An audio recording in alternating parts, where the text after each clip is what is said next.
vacances en France, on demande où tu es, tu dis Dreux, ah ouais, la ville du Front National. Vous savez qu'on était les pionniers, c'est nous qui avons lancé le Front National. Le Front National, avant le coup de tonnerre de Dreux, c'est un groupuscule. Il y a peut-être 200 militants. Stirbois avait décidé, avec le Front National, de faire de Dreux un véritable laboratoire. C'était le bras droit de Le Pen. Beaucoup de chômage, beaucoup d'émigrés. Dreux, c'est pas une ville comme les autres. J'ai très envie que ce soit le laboratoire des fraternités. Et Dreux tournerait définitivement cette page noire. Dreux reste quand même la 9e ville la plus pauvre de France. Je sais qu'ici, il y a un potentiel de fou, donc je sais que ça peut marcher.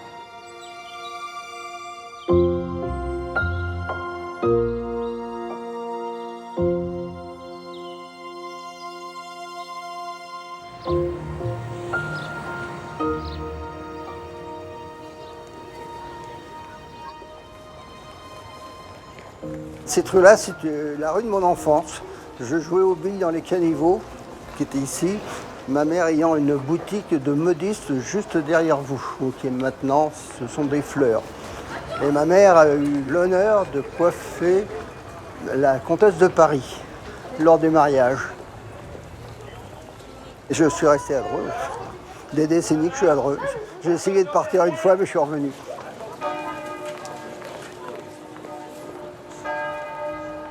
Avec Jean-Pierre Stirbois, c'est nous qui avons lancé le Front National. À l'échelon national, il n'y a pas de doute, et c'est parti de Dreux. Donc, quelque part, c'était notre bébé, quoi. L'ambition qu'on avait de prendre Dreux, on l'avait réussi avec une poignée de militants. Donc, on était fiers de notre action. Jean-Pierre Stirbois, alors numéro 2 du Front National, est arrivé en 1982 à Dreux, la ville d'où est originaire sa femme, Marie-France. Un an plus tard, il se présente aux élections municipales et dès le début, il ouvre les hostilités. Il y a une situation donnée avec plus de 30% d'immigrés à Dreux, avec une montée de l'insécurité, une montée du chômage. Et j'ai toujours dit que cette montée de ces deux phénomènes était liée à la progression constante du nombre des immigrés à Dreux. Je crois que j'ai dit tout haut ce que la majorité des Drouais pensaient tout bas. Je crois que j'ai eu une action à caractère préventif.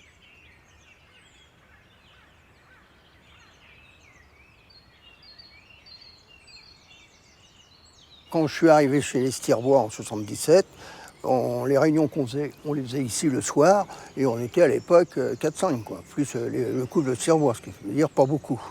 Après, les troupes ont grandi un petit peu, donc on allait dans le petit restaurant qui est là-bas, où on faisait des dîners débat, quoi. Mais au départ, c'était ici. Jean-Pierre, c'était un sacré bonhomme. Un bon, pas trop parleur, mais un homme de terrain. Et beaucoup de psychologie, il observait beaucoup les gens. Non, mais c'était il ne parlait pas beaucoup, mais il observait beaucoup. Donc il apprenait beaucoup de choses sur les gens qu'il rencontrait.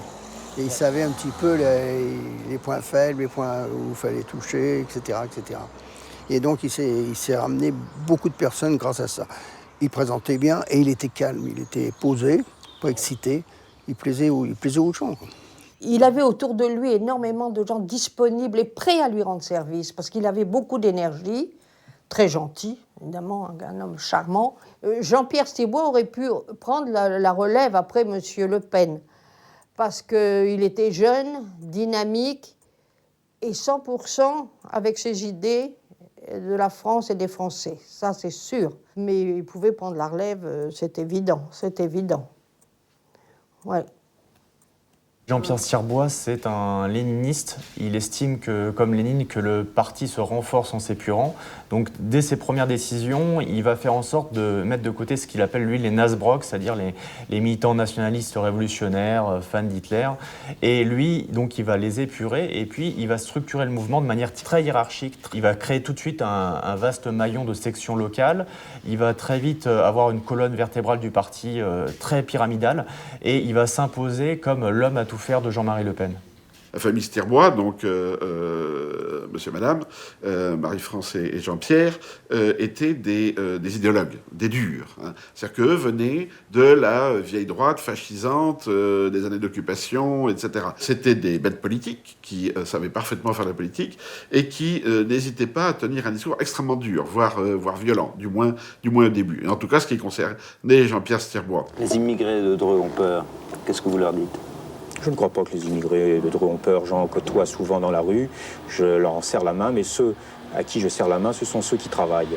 Je ne serre pas la main de ceux qui ne travaillent pas parce que très souvent, et la plupart du temps même, ce sont des délinquants et je n'ai rien à faire avec des délinquants.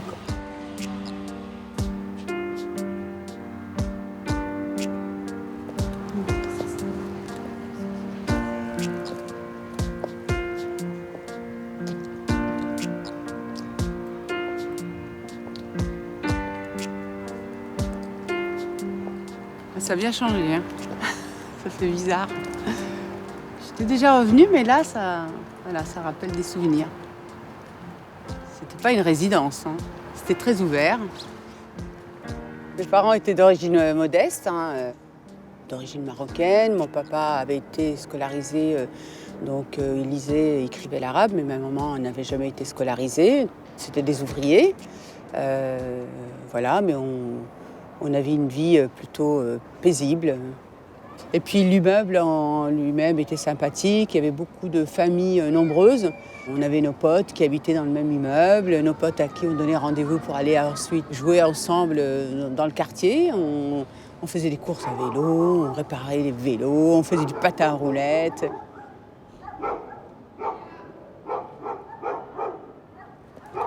Alors moi j'habitais c'était ce logement-là, qui était en duplex. Voilà, sur 2 étages. Voilà. Mais c'était pas comme ça, hein. C'est maintenant résidentialisé. Ça a changé.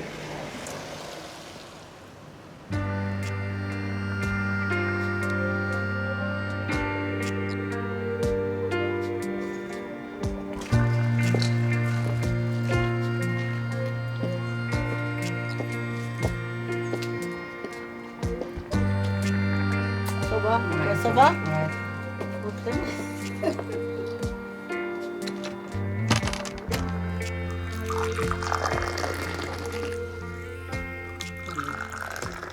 Bah oui, on a tous été scolarisés au groupe Syntex. Hein. Voilà. On a tous commencé par là. Hein.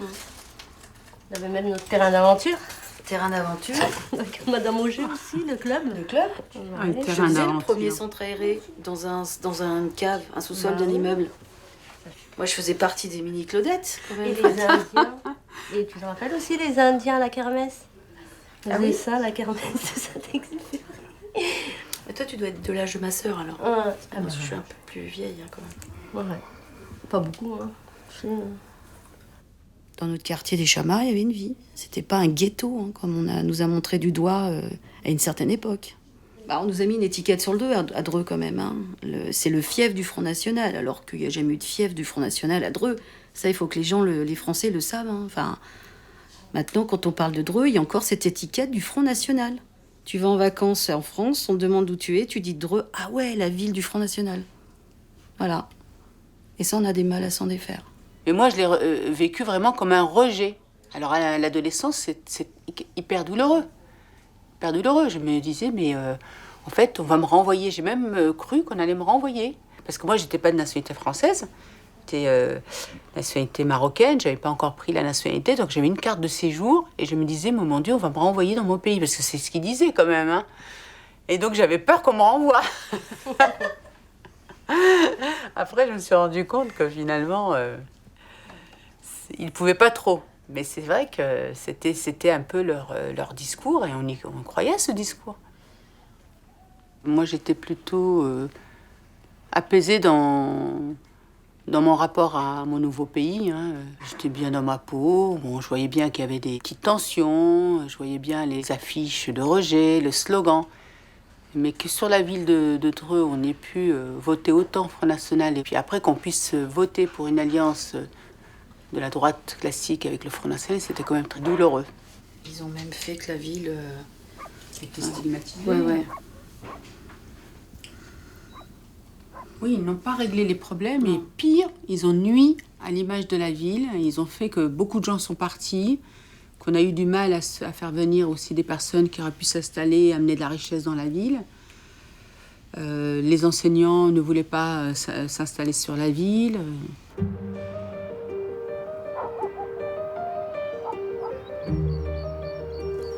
En 1983, L'immigration est le thème majeur de la campagne municipale et les immigrés, la cible de Jean-Pierre Stirbois.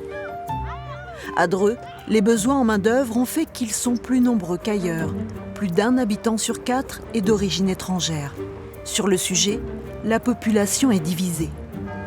C'est un réel problème parce que moi je suis dans l'immobilier et ça me gêne énormément. Les étrangers, enfin les Parisiens ne veulent pas venir à Dreux parce qu'il y a des immigrés.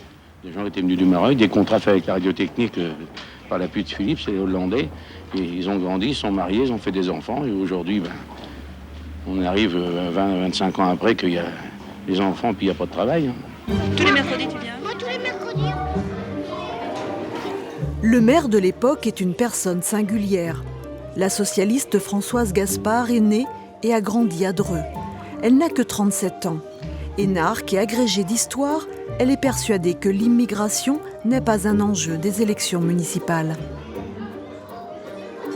Les villes n'ont que très peu de pouvoir sur la présence ou non de communautés immigrées. La seule chose que peuvent faire les maires, que peuvent faire les communes, c'est de faire en sorte que les gens vivent ensemble, harmonieusement et sans problème. Les immigrés étaient essentiellement sur les plateaux. Mais en même temps, nous, on habitait aussi sur les plateaux, les jeunes profs qui arrivaient. Donc c'était une ville très, très, très mélangée. Beaucoup de mes collègues habitaient dans les tours des Chamards, par exemple. On voyait bien, un certain commencement de regroupement ethnique, si je peux dire. Dans certaines cages d'escalier, c'était plutôt marocain, dans d'autres, plutôt français de souche. Mais les plateaux étaient mélangés. Et à la fin des années 70, là, les tensions étaient sur place. Elles ont pris un tour politique très virulent à cause des Stirbois. Jean-Pierre Stirbois, il m'appelait dans la journée, il me disait vendredi je sors un tract, parce qu'il était imprimeur. Donc s'il y avait un événement à Dreux, dans la journée sortait le tract et le soir on se retrouvait là pour mettre en plan le plan de bataille, pour aller distribuer le tract. La campagne a été très virulente. Quelque part on était contents parce qu'on savait que la campagne qu'on menait portait ses fruits pour que toute la France nous regarde. Il y avait des gens très sympathiques qui venaient vers vous, mais il y avait des gens qui disaient fous le camp, mais des mots. Des ordures, des orduriers, bousculés aussi. Et puis on n'avait pas besoin, on n'en a rien à foutre, le front. Jean-Pierre avait dit, surtout, vous ne répliquez pas, vous restez calme. C'est ça le côté de Jean-Pierre. Vous restez calme, vous répondez et vous, allègrement. Voilà, alors on disait, mais si ça ne vous plaît pas, vous repartez chez vous. Dans les cités, sur les plateaux de Dreux, il y avait des pseudo-voyageurs de commerce qui allaient frapper chez les gens qui avaient un nom, je dirais bien français, et qui voulaient leur vendre un magnétoscope. Et les gens disaient, mais j'ai pas les moyens, je suis au chômage, ou je suis au SMIC. Et le pseudo-représentant de commerce disait, mais vous savez, le type en dessous qui s'appelle Mohamed, il en a acheté 3. Donc c'était une campagne systématique, Stirbois avait décidé, avec le Front National, de faire de Dreux un véritable laboratoire. Au sein de ce laboratoire, pour la première fois, le Front National va aller chercher dans les usines les voix d'un électorat nouveau. Jean-Pierre Stirbois endosse le rôle de défenseur de la classe ouvrière. Dans la banlieue de Dreux, les militants de gauche racontent l'histoire de leur ancien camarade Petit Louis. Oui, je suis de la formation Perdir à... C'était un militant communiste des quartiers populaires de Vernouillet, Dreux. Et c'est vrai que il s'est retrouvé au chômage et il y a eu une absence sûrement du côté de l'appareil du PC pour l'encadrer. Et il s'est fait complètement récupérer par le Front National. Stirbois est venu chez lui puisqu'il il l'avait dit ouvertement. Et c'est le seul qui l'a aidé financièrement. Et qui a redonné en fait une impression d'être quelqu'un. Après on l'a vu en costume dans les rues de Dreux à côté de Stirbois et c'est vrai que c'est comme ça Stirbois a démarré dans les quartiers en misant sur justement le chômage, le désœuvrement et que la gauche n'a pas su répondre à ça. Jean-Pierre Stirbois, il fait partie de ces membres du Front National, de ces cadres du Front National qui pense que la question de l'implantation locale est absolument fondamentale. On aura du mal à casser le plafond de la crédibilité directement par la présidentielle. Mais il a vraiment cette idée de l'implantation locale pour normaliser le parti. Le Front National, à cette époque-là, il faut bien voir, est toujours renvoyé beaucoup plus fortement qu'aujourd'hui à l'étiquette d'extrême droite, à l'image du régime de Vichy. Et donc, si vous êtes conseiller municipal, si vous arrivez à vous enraciner dans les territoires, vous pouvez casser cette image-là.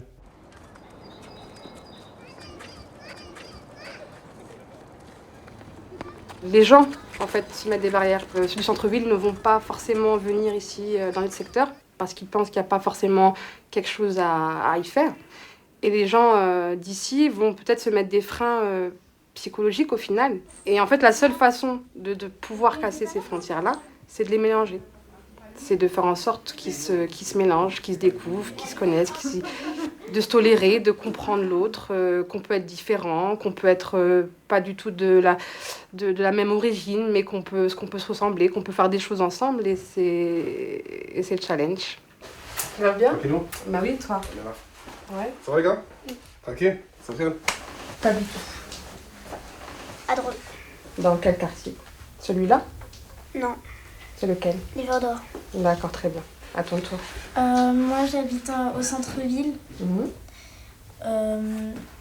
au quartier Victor Hugo. D'accord. Ton âge? 11 ans. 11 ans. Naïssa, 11 ans et j'habite au Rochelle. D'accord. Bel Air mode et les petits dreux, laisse ton flambeau pour les flambeaux, c'est les petits dreux. Y'a pas de mal, y'a de la réussite chez les petits dreux. Partout où tu sens dans la mélodie des petits dreux. Et ce qui nous différencie, rien par nos tours. Je représente les petits d'ici, faut que nos ravois le jour. Plus de sentiments, plus d'amour. Appelle casse-pigeon, on nous retire des cours. À la baraque, on se mange des coups. Rue Argent Sale, on est prêt à tout. C'est la mélodie des petits dreux, des petits blancs, des petits renois et des petits rebeux. Tous ceux qui ont fait des graphes hier, ils se mettent là, s'il vous plaît. Mettez-vous à côté du mur. Ah bah tu restes là où tu es. Allez-y, allez-y.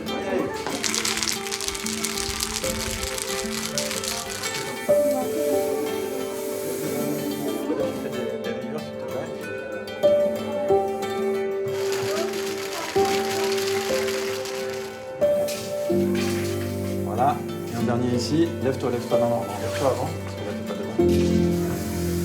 Ton prénom, j'ai oublié. Noëlla, voilà.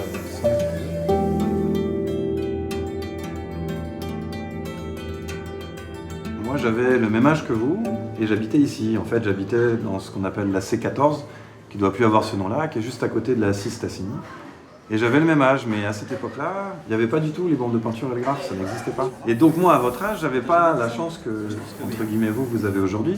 C'est-à-dire que je pouvais pas essayer. J'ai jamais fait ça. J'ai fait ça beaucoup plus tard. Donc soyez vraiment contents de faire ce que vous faites. Et puis en plus, comme ça, vous avez une trace de ce que vous êtes aujourd'hui pour plus tard. C'est important, en fait, le cadre de vie. Je pense que ça joue au niveau même psychologique, le fait d'être entouré par de belles choses. Je sais pas, ça peut aussi jouer par les espaces verts, par l'architecture. C'est très à la mode. Enfin, aujourd'hui, même dans plusieurs quartiers, on le voit même sur des plus grosses façades.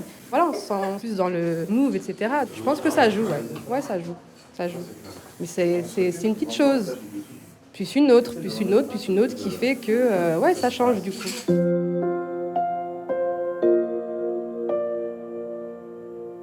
Dreux, ville de facho, c'est vrai que ça nous a quand même resté. Et du coup, on est là à toujours se battre pour ne plus que ça se reproduise. En fait. Je ne perds jamais, soit je ne perds jamais, soit je gagne, soit j'apprends. Je ne perds jamais, soit je gagne, soit j'apprends. Nelson Mandela. La sous-préfecture de l'Eure-et-Loir vient en effet de connaître une élection historique puisque, pour la première fois depuis la guerre, une grande ville de France est co-gérée par un parti d'extrême droite. Il y aura 4 représentants du Front National dans le conseil municipal de Dreux que présidera désormais monsieur Jean. Soulever les projectiles, parce qu'il y avait quand même les bouteilles qui volaient aussi, hein, et tout ça. Et là, quand la porte s'est ouverte, Jean-Pierre est sorti, le sourire, très fier, le V de la victoire. Et il a descendu les marches comme Jules César. Et là, il s'est dirigé par là. avec une petite troupe, on n'était pas très nombreux, pour remonter à la permanence.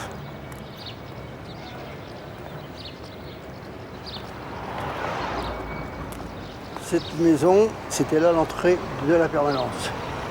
Vous aviez la LCR qui montait par là-bas, et un peu là, c'était un peu plus les troupes à Gaspard. Et entre les deux, les CRS ont intervenu, ont fait une cloison pour éviter l'envahissement de la permanence. Ah là, c'était la guerre. C'était chaud, parce que ça fusait, les insultes, les bouteilles qui valsaient, les bouteilles de bière, etc. Donc il y a eu la protection des forces de police qui a fait que ça s'est pas envenimé. C'est pour ça qu'après, ils ont été cassés dans la grande rue, les vitrines. Ce que j'ai ressenti, c'est vraiment une très grande colère lorsqu'il y a eu l'alliance au deuxième tour entre la liste de droite et le Front National. J'ai trouvé que c'était irresponsable de la part du maire de ce qui est devenu le maire de l'époque, de faire entrer le Front National dans le conseil municipal et de le légitimer, en quelque sorte. Ce n'était pas une formation politique. Quelques jours plus tard, l'alliance entre le Front National et la droite divise les responsables politiques de l'UDF réunis en congrès. Jamais on n'a considéré qu'on pouvait faire ce type d'alliance avec l'extrême droite sans que ça ait des conséquences sur la stratégie politique générale de l'UDF. Imaginons même qu'il y ait eu un risque de perdre Dreux, qui à mon avis n'existait pas. Mais est-ce que ça ne valait pas la peine de perdre même Dreux ? Nous sommes engagés dans un combat politique. C'eût été grave à Dreux si nous avions perdu. Il n'y a que Simone Veil qui a une position claire, vraiment, d'opposition à l'union des droites et du FN à Dreux. Pour le cas de Jacques Chirac, il réagit comme un homme politique qui n'a qu'un seul objectif, qui est la déstabilisation de son adversaire au pouvoir et qui considère que ça y participe. Après une campagne électorale d'une violence sans précédent, la ville est encore sous le choc d'un traitement médiatique qui va laisser des traces profondes. J'avais dit peut-être qu'un jour, à Dreux, un maire s'appellera Mohamed. Ça avait beaucoup choqué une partie de la population. Je voyais effectivement la sédentarisation d'une population qui était déjà là depuis longtemps et qui allait demeurer. Ce qui était frappant d'ailleurs dans ces années, début des années 80, des entreprises commençaient à fermer ou à diminuer leur recrutement. Et il y avait des hommes, des Maghrébins, qui retournaient en Algérie ou au Maroc. Mais les femmes restaient parce que les enfants qui étaient à l'école, qui avaient été à l'école à Dreux, ne voulaient pas partir. Je voyais cette sédentarisation et je savais intimement que cette population, en grande partie, resterait et deviendrait véritablement drouaise. Françoise Gaspard avait un ton d'avance sur la gauche française. Elle a un discours très pédagogique et qui n'a finalement que peu d'influence, qui est perçue comme candide et elle a du mal à désamorcer en fait les crispations identitaires qui sont insufflées par le FN. Elle n'a pas toujours été aidée par ses amis politiques. Elle en a pris plein la figure, jusqu'à des atteintes graves et indignes dans sa vie personnelle. Moi, je reprocherais jamais à quelqu'un d'être avant-gardiste en matière de fraternité pour défendre un des piliers de la République française, qui est la fraternité. Moi, je trouve que c'est trop facile, plus de 30 ans après, de dire Françoise Gaspard a sûrement une part de responsabilité. Évidemment, c'était avant-gardiste à l'époque. 4 ans après l'entrée du Front National au conseil municipal, la situation s'est dégradée dans les cités. Il y a des jeunes qui pourraient faire des choses intéressantes, mais il n'y a rien. Même au niveau activité de quartier, ils ont tout supprimé. L'arrivée du Front National à la municipalité a bouleversé le côté socioculturel au niveau de Dreux.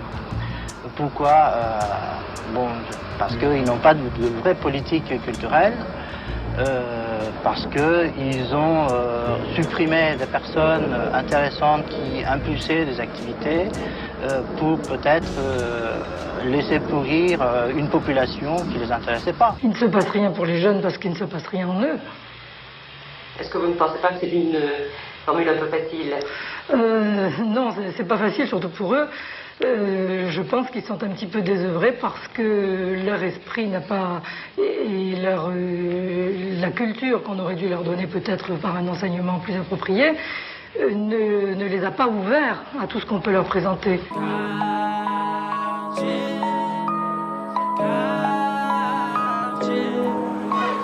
24 piges, Dieu merci, je suis encore là. On se bat pour les frères qui ne sont plus là. Des chamards, au te bas, mec, on prie pour toi. Le rap, ça a commencé un peu dans ma jeunesse, j'aimais bien. Je devais être en 6e.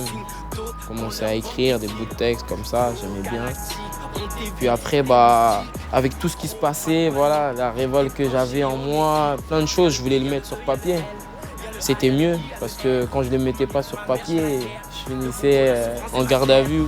On a grandi dans la tête. On a grandi dans la tête. Ils cravent du shit, volent des caisses. On prend tout, même les pièces. Des gueuches là de wow ou de cesse. J'en vois partout dans la tête. Dans le tumeur, y'en a qui naissent. On est souriant, en même temps furieux. On est content, en même temps soucieux. Détruisez nos bâtiments où on a grandi. Faites vos tests, même en sursis. Nous on reste en Bel-Air, Mandé, les petits dreux. Laisse ton flambeau pour les flambards, c'est les petits dreux. Y'a pas de mal, y'a d'investi chez les petits dreux. Moi, à la base, je suis un petit dreux. Donc je sais ce que les petits dreux ils ressentent au fond d'eux. Je sais ce qui se passe dans leur tête. Et puis je parle aussi avec eux. Voilà, moi je suis un petit dreux. J'ai 24 ans, mais je suis un petit dreux encore. Donc je sais ce qui se passe. J'ai mis ça sur papier. Et puis quand tu parles de toi, de ton histoire ou de l'histoire des petits des petits que tu vois grandir, c'est facile. À tous mes types, c'est là c'est pour vous. Grandis, fais les choses bien, le reste on s'en fout. C'est pour mes bad boys et mes bad girls. Wesh mon pote. Il est quelle heure hein? Il est quelle heure? Genre 26. Tu fais quoi là? Je sais pas, je rôde. Tu rôdes? Tranquille. Ouais. T'es posé là. Vas-y. Vas-y mon pote, plus tard.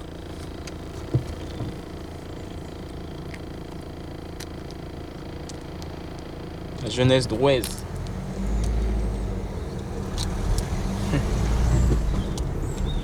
Ouais, j'essaie de leur faire la morale.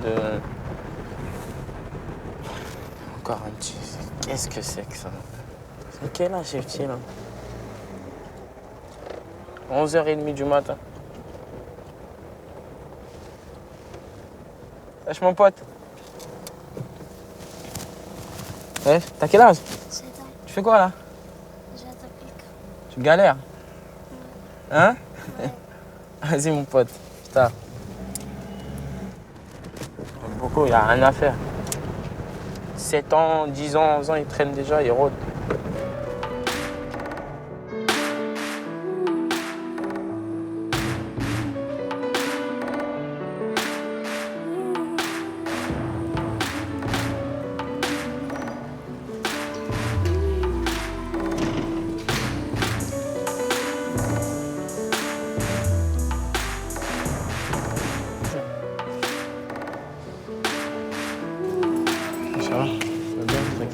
On est à Alcatraz, non, à l'immeuble noir, et qui est le Black Building. C'est un immeuble qui a été construit au milieu des Battes, voilà, qui ressemble assez à une prison. Voilà, tout le monde connaît, c'est le monument des Battes, on va dire, qui veulent détruire. Voilà, après, tant que les gens ils sont bien relogés et tout, nous, on s'en fout en fait. Bon, ça va nous faire quelque chose quand même, parce que voilà, cet immeuble il a une histoire. Voilà notre vie, la vraie, pas celle du centre-ville. C'est ici où on vit. Ça va? Avant, c'était une ville du FN, voilà. Maintenant, il y a beaucoup d'immigrés qui sont venus depuis. Hein. Et il y en a qui oublient, mais moi, je n'oublie pas personnellement. Par exemple, des fois, tu le vois quand tu vas en centre-ville, dans des administrations, comment ils te reçoivent, comment ils te parlent, ils te voient différemment. Après, c'est pas partout pareil. Hein. C'est pas partout pareil. Je généralise pas, mais il y a des moments où tu vois que le FN, il est pas tant parti que ça, quoi. J'ai pas confiance en la société, j'ai confiance en moi. C'est moi, faut que je bouge, pas la société qui vont venir, ils vont te blablater, ils vont dire tiens, RSA, tiens ça, reste dans ton coin. Non, moi je veux pas ça, moi. Je veux pas ramasser les miettes. Moi je veux vivre. Parce qu'ici on survit. Moi je veux vivre, moi, bien.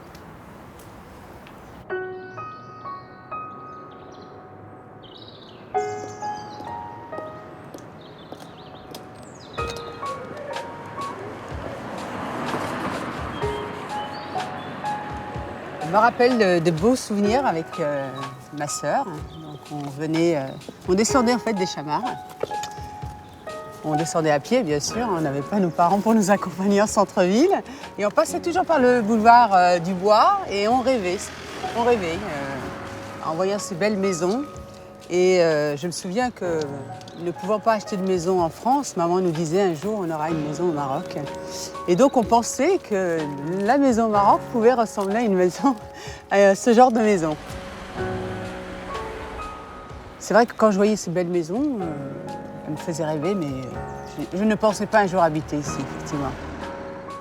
Il faut savoir une chose, c'est que je l'ai acheté à un monsieur qui est d'origine italienne, monsieur Napolitano, qui est arrivé en France adulte, qui s'est installé, qui avait fait une belle carrière sur Dreux.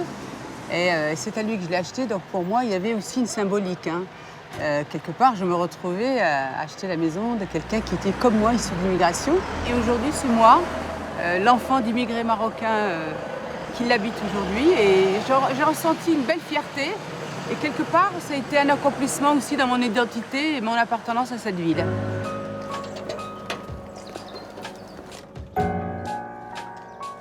J'ai très envie que ce soit le laboratoire des fraternités.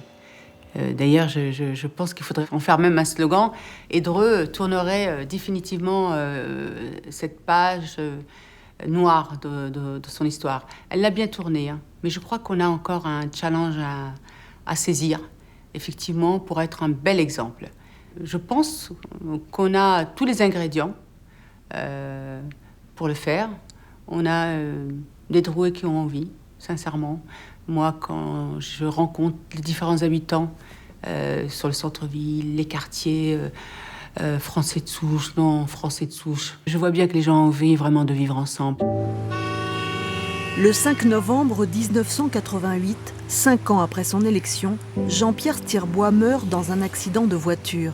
C'est au retour d'une réunion à Dreux, où pour lui tout a commencé, que le responsable du Front National percute un arbre en pleine nuit, alors qu'il rentre à son domicile à Neuilly.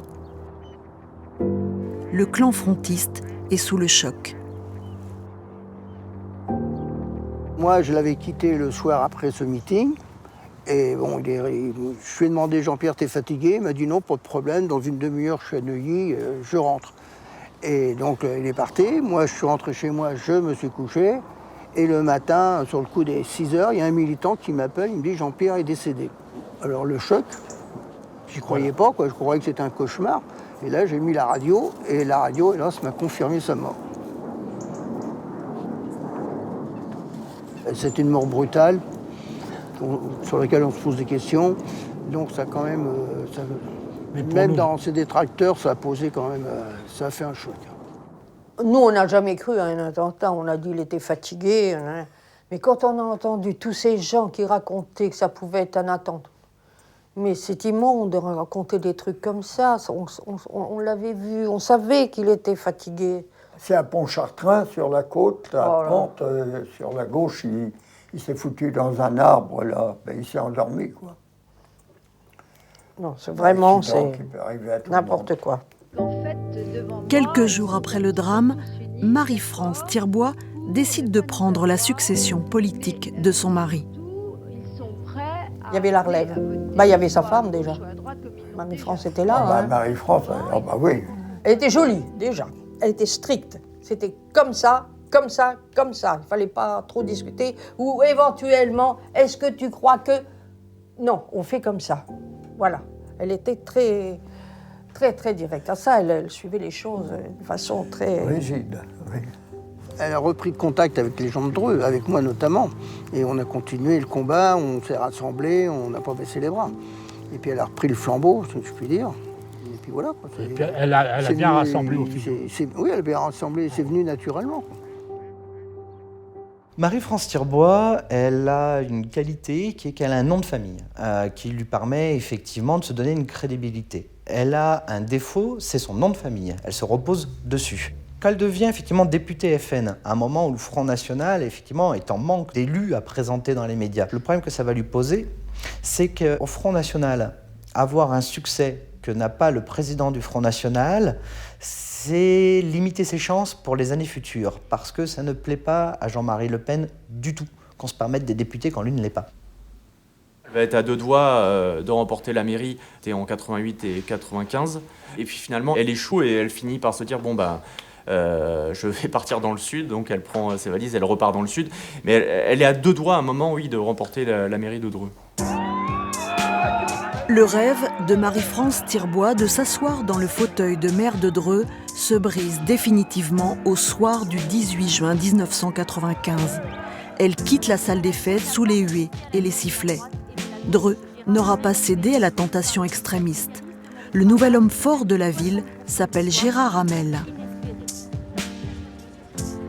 Il a une politique très habile. Il a phagocyté, disons, l'extrême droite bourgeoise, c'est-à-dire les gens du centre-ville qui avaient fait alliance avec le Front National. Donc il a rallié ce que j'appellerais les libéraux, qui dans le fond cherchaient la paix sociale et à faire fonctionner la ville, qui, comme moi, ont voté pour un maire de droite alors qu'on vote nationalement pour la gauche, mais voilà, il faisait le boulot, donc c'est très bien.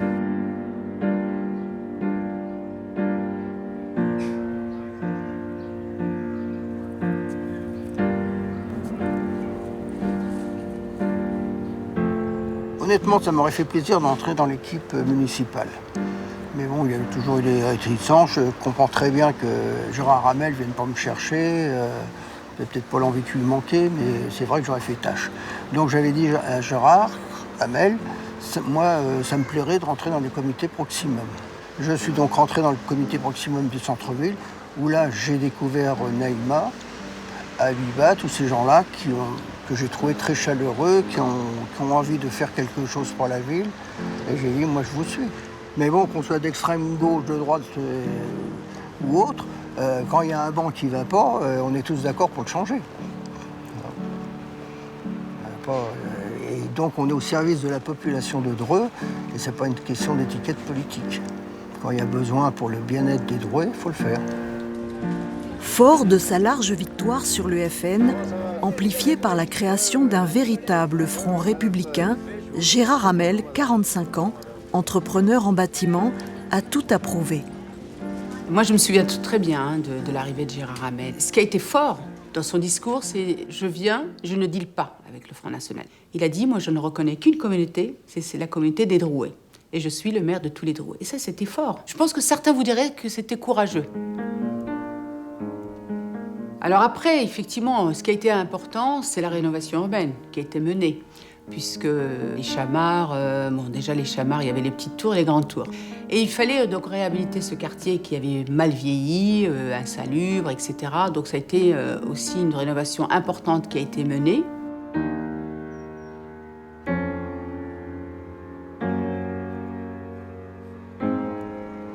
Donc là, on est à l'entrée des nouvelles résidences du Lièvre d'Or.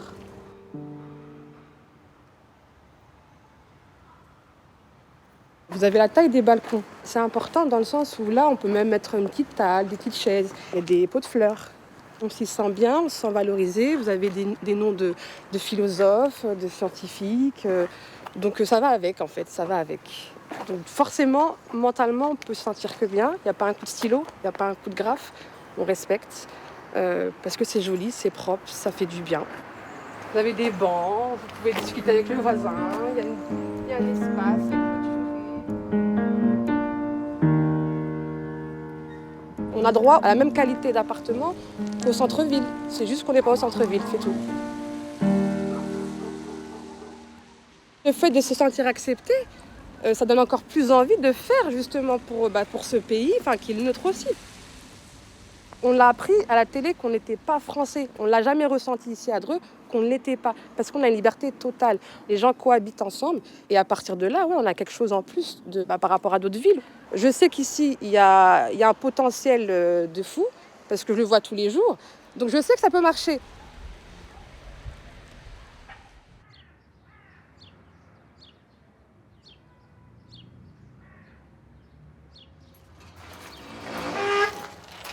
Bienvenue. Chère princesse, ça va? Très bien, merci. Bonjour, monsieur. Bonsoir. Bonsoir. Alors, on vous suit, princesse? On vous suit? Avec vous et avec le prince, quand on avait été à la chapelle, votre cousine qui avait chanté.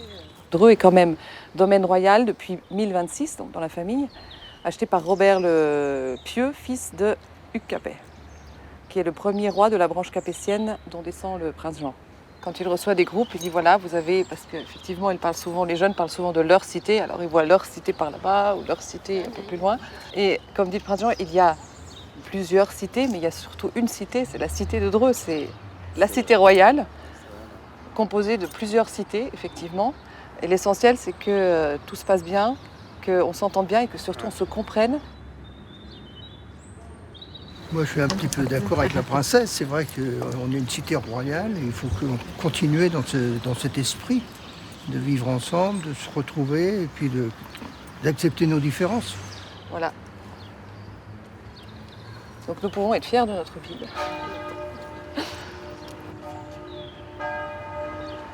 Ça fait bizarre d'être parmi les princesses. C'est la première fois qu'on est là, donc c'est beau. Je viens d'écouter la princesse et en fait je suis fier parce qu'elle m'a dit que Dreux a résisté à ça là. Et puis je dis que nous aussi on a résisté au Front National et que maintenant la ville elle est réunie, on est tous ensemble et quand je vois ça je suis fier de ma ville, je suis content de... Je suis Dreux, je suis né à Dreux, je suis content.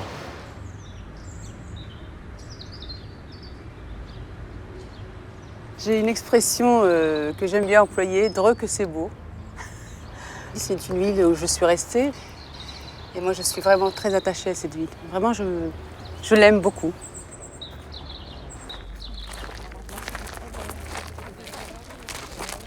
Je suis d'origine autrichienne, j'ai été élevée en Autriche. Lorsque je suis arrivée à Dreux, j'étais très seule, j'ai pleuré. Parce que je me suis dit, comment je ne suis pas d'ici, je n'ai pas de famille ici, mis à part mon mari. Et j'ai éprouvé une grande solitude en arrivant. Et dans le comité de proximité, j'ai fait connaissance avec les personnes. Et en plus, d'une manière constructive, je me suis sentie aussi utile et j'ai reçu énormément. Si on ne sait pas d'où on vient, on ne sait pas qui on est, et du coup, on ne sait pas où on va. Et si on regarde, les Gaulois et les Romains, si on a tous lu Astérix, ils se battaient encore plus fort que le Front National et c'est les immigrés, ou je ne sais pas, ou les Marocains, enfin, plus fort. Les Gaulois et les Romains se battaient encore plus fort. Mais quelques années après, ils sont devenus les Gallo-Romains.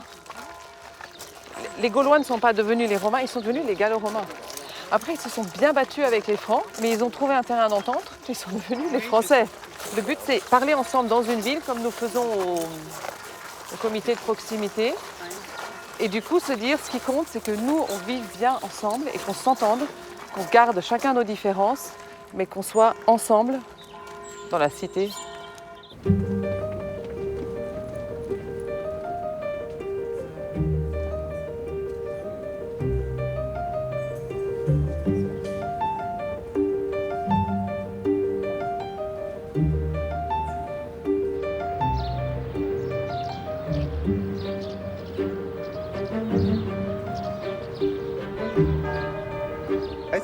Ouais, ça va bien. Ouais, ça fait plaisir. Entrez les amis, ça fait super plaisir. Je vais vous brasser les... Salut Naïma. Ça va? Bonjour Karima. Tu vas bien? Ça va? Christophe, ça va? Il y a très longtemps. Ah, Véro, ma chérie. Ça va? Ouais, ça va. Ah, ça fait trop plaisir.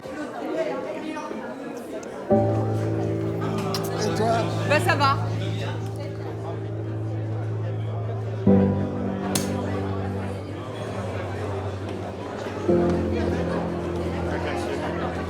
Je dis toujours, je fais partie partie des 60% d'immigrés à Dreux.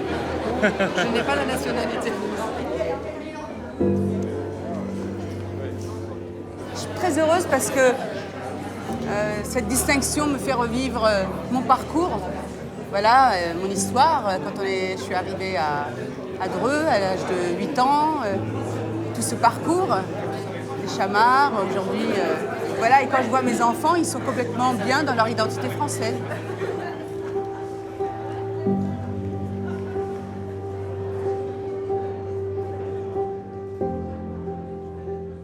Je vais maintenant procéder à la remise de la décoration. Naïma M. Fadel, au nom du président de la République et en vertu des pouvoirs qui nous sont conférés, nous vous faisons chevalier de l'Ordre national du mérite.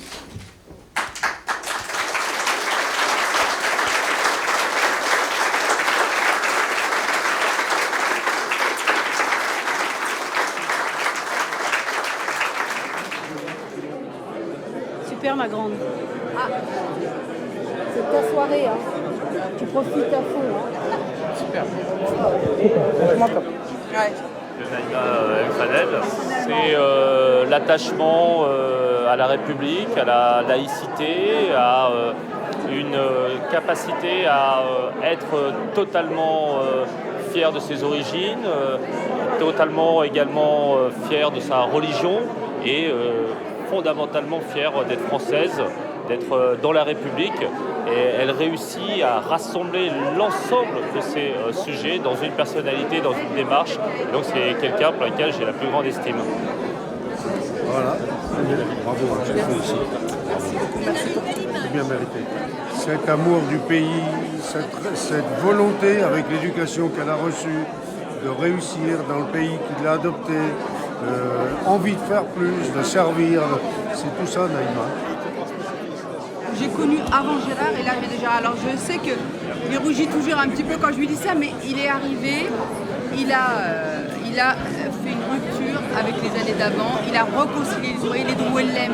Je suis d'origine très modeste et puis quand je suis arrivé un petit peu par hasard comme maire et j'avais envie de réconcilier les Drouais, de faire en sorte qu'ils puissent se parler, s'admettre. Ça a été un long travail. Il y avait plusieurs catégories de Drouais qui n'étaient pas admis dans la ville de la même manière ou de la même façon. Et c'est un moment de l'histoire de la ville qu'on a tous envie d'oublier.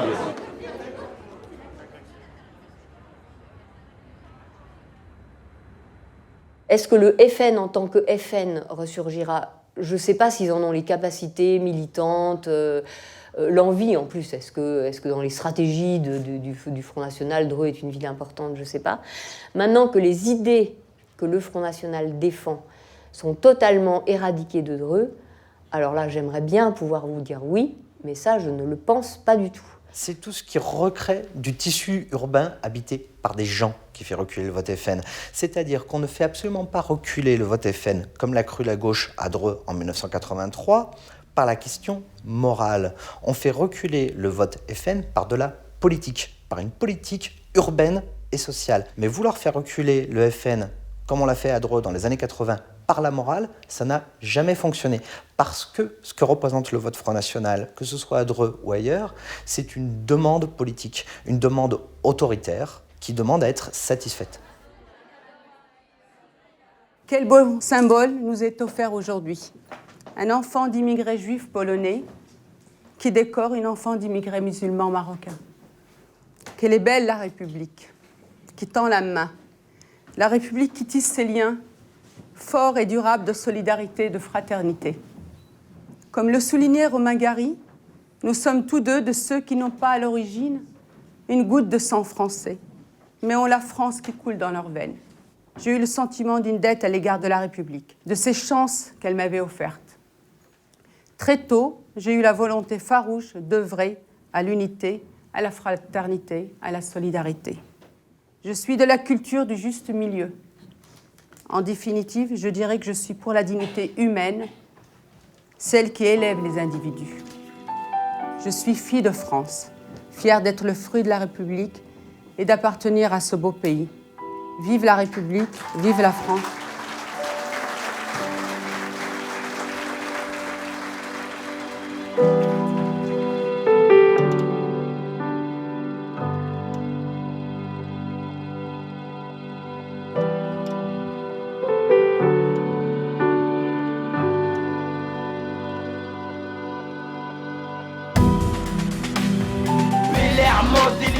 dreux. Laisse ton flanc au beau pour les flambards, c'est les petits dreux. Y'a pas de manière et ce qui nous différencie, rien par nos tours. Je représente les petits d'ici, faut que l'on ravoie le jour. Plus de sentiments, plus d'amour. Après casse des choses, on retire des coups. À la baraque, on mange des coups. Pour ça, on est prêt à tout. C'est la mélodie des petits dreux, des petits blancs, des petits renois et des petits rebeux. Je t'entends, tu m'écoutes. Quand on chante la Marseillaise, comme dirait un dreux. Mettez-nous à l'aise, et peu à peu. Les paroles sont publiées, on y va dans la mer, on y est. Elles servent à rien, vos caméras qui sont grillées.